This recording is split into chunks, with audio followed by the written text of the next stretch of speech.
Good afternoon. Welcome all of you in today's webinar on career prospects in energy economics. Myself, Dr. Hiranmoy Roy, Associate Professor and Head of the Department of Economics, College of Management and Economic Studies, UPES. To start with, uh, at all the courses or programs, the end product is actually we should have a meaningful careers or job prospects. So here in UPS, we have created a difference by focusing on energy economics, which is a niche area in the market. The energy sector is growing tremendously with implication on growing career opportunities. However, there are certain challenges in the energy sector that we must understand and address to capitalize on these career opportunities. So, energy economics faces several challenges. These are managerial challenges, business challenges that we need to address regularly. So let me discuss one by one those challenges which we are facing in the energy sector. First of all, there is increasing energy consumption in almost several countries, including India and China. So the thing is that when energy consumption is increasing day by day in many parts of the world, especially in the developing part of the world, the demand structure and supply structure of energy is also changing, and there are a lot of adjustment in the geopolitical landscape with the introduction of unconventional energy technologies. So to highlight on traditional energy and modern energy, basically we have renewable and non-renewable energies.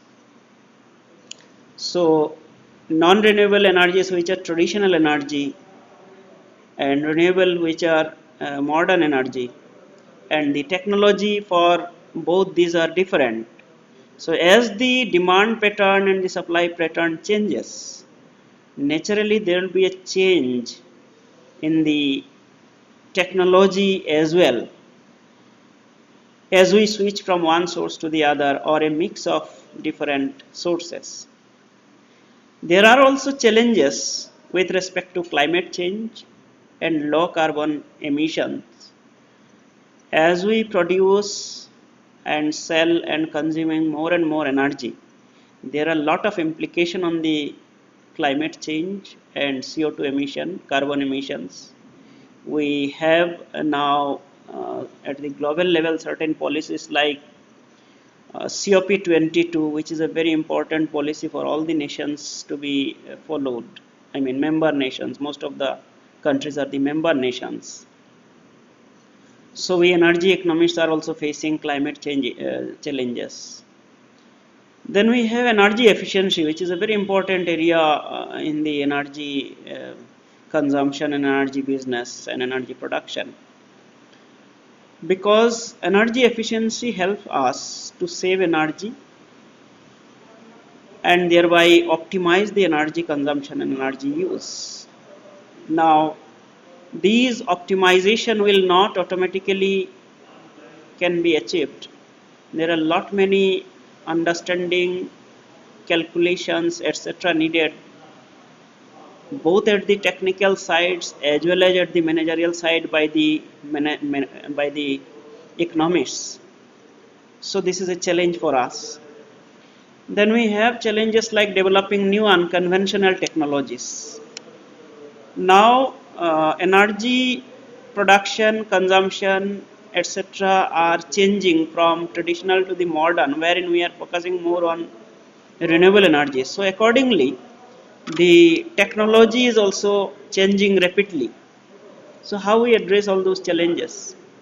Moreover, the energy sector also has impacts on development of exploration technologies, because exploration technology is an area where there are a lot of challenges with respect to cost optimization. So managers and economists have to understand these challenges of optimizing costs of exploration technologies of energy. Then energy sector also has impact on GDP of the nations. There is one important concept, energy GDP elasticity. For almost all the countries, this energy GDP elasticity is calculated by economists, by managers.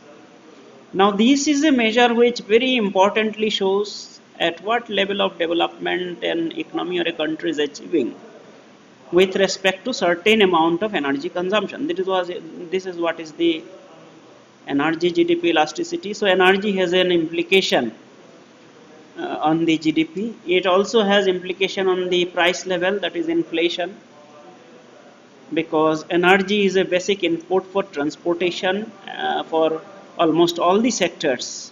So once energy prices rises, definitely it leads to rise in prices in all other sectors where transportation is involved, and in transportation essentially we are using energy. So we can lucidly understand that energy sector has lot of implication on the exploration technologies, GDP of the country, inflation, overall economic development of the country. We also have several policies at the national and international level, global level, on especially of the oil exporting countries. So what will be the impact on those policies? We have renewable energy development. Just now I have highlighted that we are focusing more now on renewable energy globally in several countries. We should also focus on environment, because energy production, consumption and distribution has impact on the environment. We must also achieve energy efficiency. So these are the impacts actually energy is having, the energy sector is having on several aspects. Most importantly, scenario of energy demand is changing, and if we look at the future, by 2040, I am talking about India. What will be the energy requirement or energy demand by 2040? Several nations have already signed in the global COP21, that is the Conference of Paris, that is a climate change negotiation in which India is also signatory. So several countries, including India and Japan, they have given their own futuristic pattern of consumption and CO2 carbon emissions, how much energy consumption and at what level of CO2 emission, etc., which are known as INDCs, intended nationally determined commitments. So we have certain commitments in terms of CO2 emissions to be achieved by 2040, and we also have certain requirement of energy, demand for energy by 2040. So challenges here for the energy economists is to achieve that, is to forecast that, and we can use different sources of energy like renewable energy, coal, gas. And in countries like India and Japan, these are more important because we are heavily dependent on the imports, energy imports mostly. So we need to be futuristic and have our own estimation and calculation of futuristic demand. Energy economics as a discipline has emerged and is also emerging continuously. Certain areas like international energy market, power economics, generation, electricity generation, transmission, distribution, etc.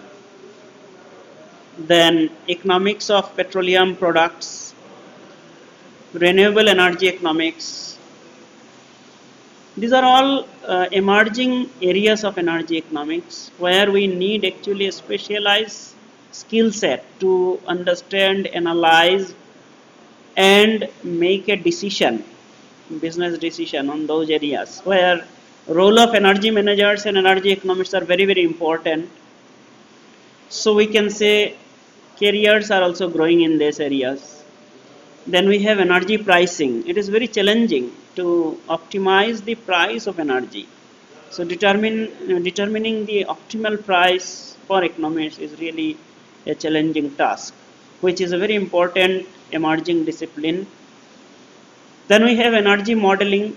Energy modeling is a very growing and fast developing discipline where most of the energy companies, including private and public sector companies, several countries are focusing on energy modeling because that energy modeling actually gives us several ideas of futuristic energy demand, energy pricing, estimating energy cost, optimizing energy production. So through modeling, mathematical and econometric modeling, we can do that, and which is a really very strong career opportunities for the energy economists. Then we have energy trading. Energy trading has grown tremendously where the knowledge of finance, knowledge of trading helps a lot to the managers and economists. So we have electricity trading, we have oil and gas trading, etc. So all the spot and future markets, etc. needs to be understood clearly. Then we have energy sector project financing, which is again a very important discipline. There is also energy service company financing. These are all growing fields of energy economics where one can see lot of career opportunities actually, and these are direct requirement of the companies, both public sector and private sector companies. Then the other disciplines of energy economics are energy efficiency economics, energy policy regulation and law. Law has emerged as a very, or regulation has emerged as a very important area of energy because there are a lot of environmental implication in it. So we have energy laws, energy regulations, etc. Oil and gas sector has its own different sectors like upstream, midstream, and downstream. All the three sectors of oil and gas are different. Similarly, in the power sector also, all three generation, distribution, and transmission are different. Then we have renewable energy. Nowadays, renewable energy is growing a lot, so it has emerged as a new discipline. The fact is that in energy we need a lot of understanding in each and every types of energy, like power sector. Power sector we have generation, distribution, transmission. So all three segments are very different, very peculiar. So we need to understand all these three differently and separately. In oil and gas, upstream, midstream, downstream. So all exploration, refining, marketing, etc. need to be understood. So all these require separate skill sets where we can see more opportunities, career opportunities or jobs. Then so we see that there are a lot of career opportunities in these emerging disciplines of energy economics. Here in UPES we have a MA Economics with specialization in energy economics, which is a 2-year 4-semester program in the energy domain of UPES. This program aims at imparting domain-specific academic training to the students very rigorously. The program aims at producing energy professionals for academic and corporate research positions in the private as well as public sectors. So keeping in mind the market demand in energy sector in both academic and corporate, the curriculum of the program is designed by the eminent professors and professionals to acquaint the students with theoretical concepts as well as practical applications pertaining to the energy sector. The course grade of the 4-semester programs are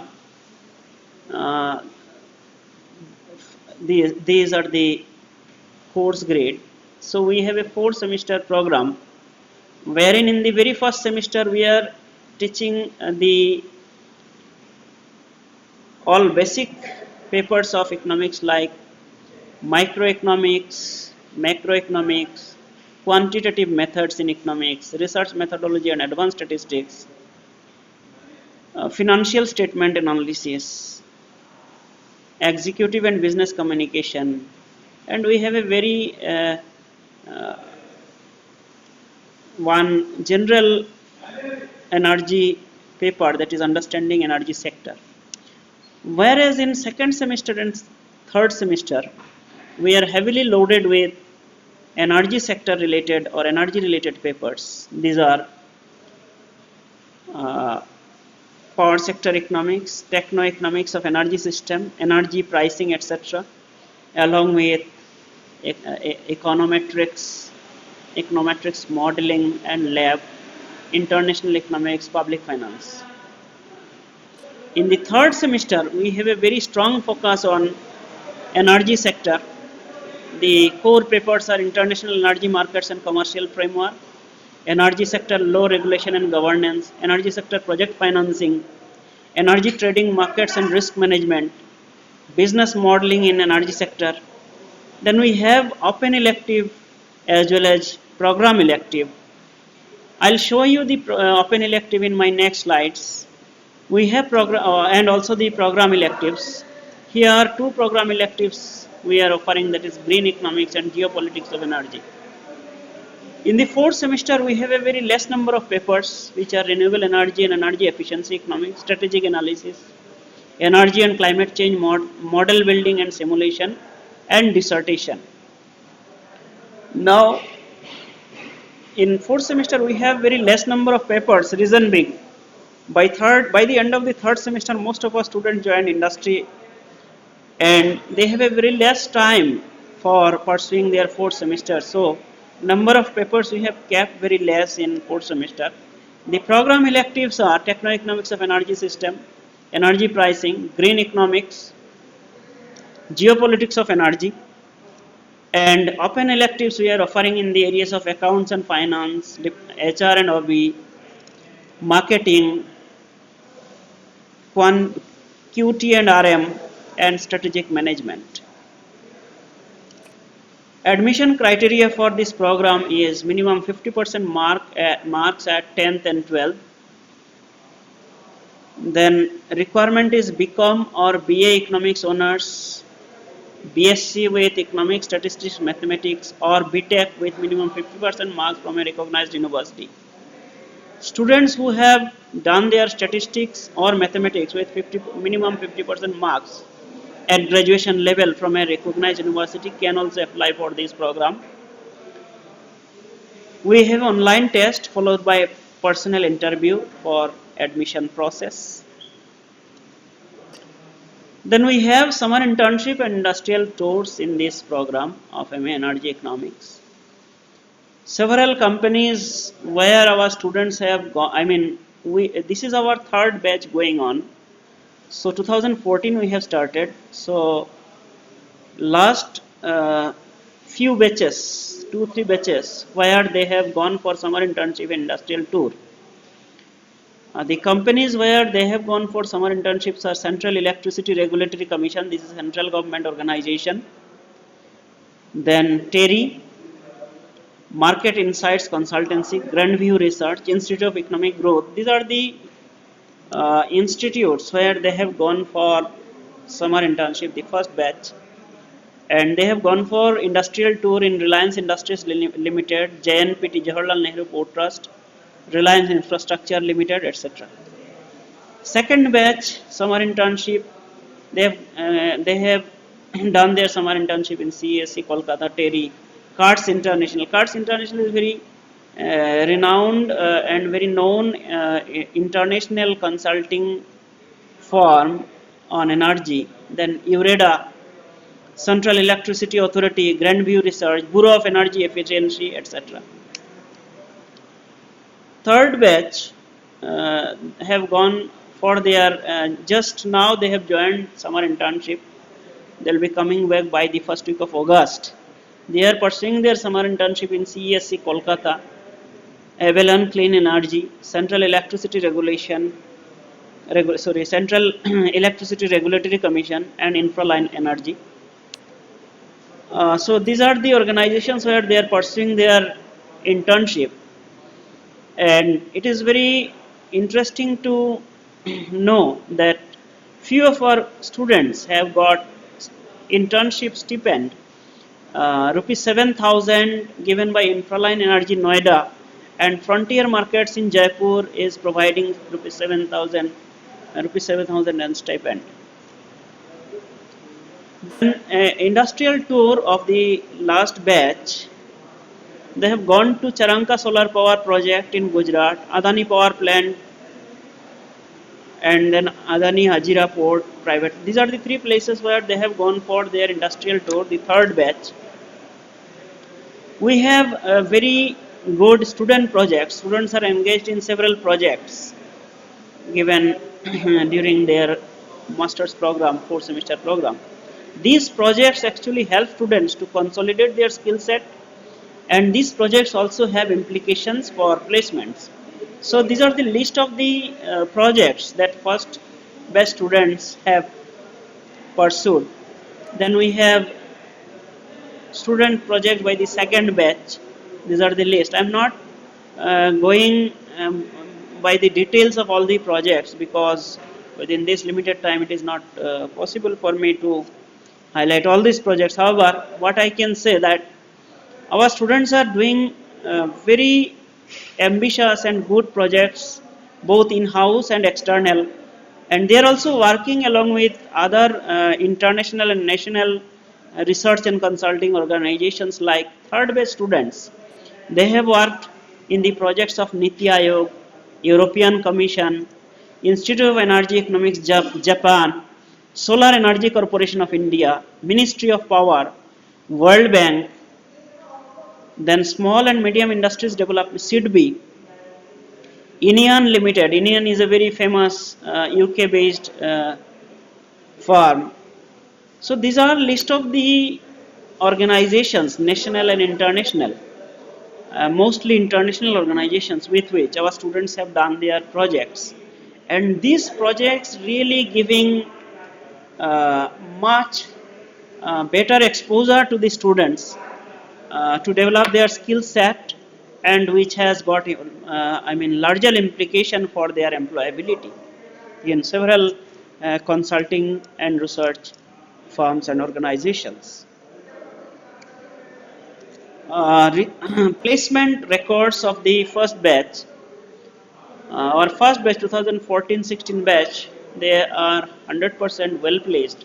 They are placed with companies like Modor Intelligence, Hyderabad, Grandview Research, Pune, Irade, New Delhi, Grandview Research, Industrial Info Research Limited, Manikaran Power Limited, Indus Energy. These are the organizations where our students are placed from the first batch. The second batch also they are all placed, and they are placed with the organizations like BIS Research New Delhi, Grandview Research, F1, F9 Gurgaon, Occam's Research Indore, and Modor Intelligence Hyderabad. So these are the companies where our students are placed, and they are really doing well in the several profiles and several companies. Here in UPS we have a strong placement support.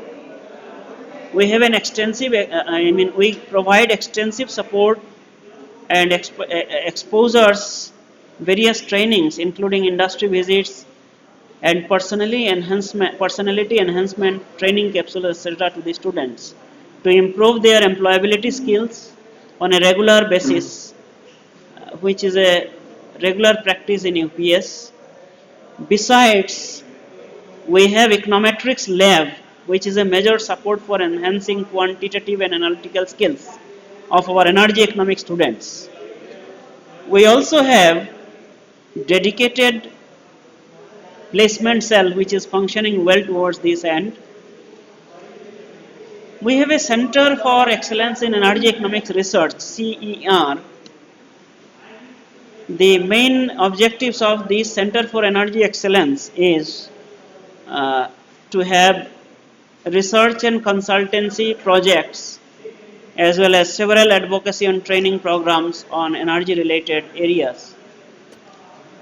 Recently, this center has completed several research and consulting and advocacy projects. Some of the important projects like Niti Ayog's two important projects along with in collaboration with Institute of Energy Economics Japan. These are implication of clean coal technologies on energy scenario of India and Japan, and second one is impact of high renewable penetration on the grid of India. So these projects are completed in collaboration with Institute of Energy Economics Japan and submitted to Niti Ayog. We have also conducted some projects such as State Development Advisory Council project. These are the projects on the hill development of Uttarakhand which we have completed. Recently we had a memorandum of understanding with Niti Ayog, and the benefits of this memorandum of understanding is that this is a support mechanism for development and implementation of broad national framework. So we can look at the market mechanism and policy options. Collaboratively, we can work for enhancement of capacity along with other Indian states and put an objective of evaluation framework. Collaboratively, we can develop and sustain outreach activities. The potential benefits of this MOU to UPS is that directly we can contribute in the national policy making.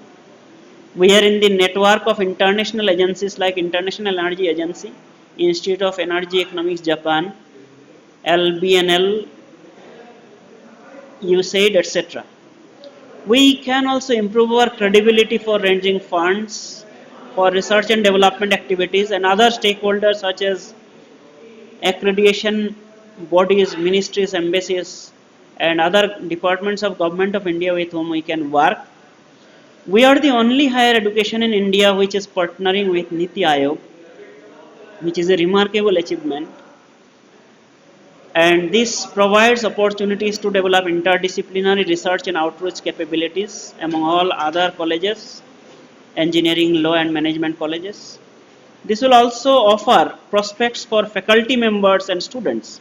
I would like to highlight here that our students are also taking part in these projects along with the faculties, and that participation is giving them very huge exposure which has implication in their placement as well, and they are taking part directly in the national policy making. Apart from Niti Ayog's MOU, we had in the past several other MOUs with organizations like LEDER, International Association of Universities, UNESCO, then World Bank.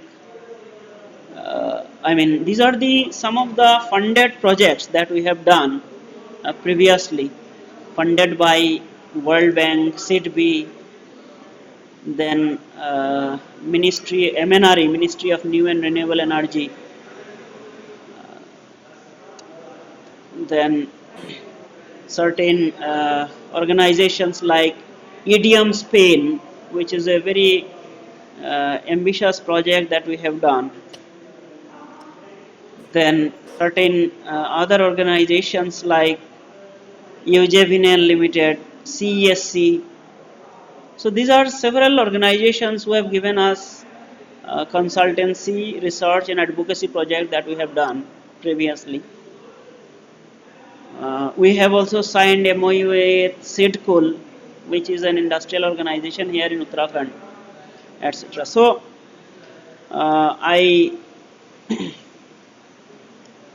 welcome all of you to join this course on energy economics, which has a lot of career potential for all of you. If you have any queries, kindly you can ask me. I'll answer all your queries. Thank you.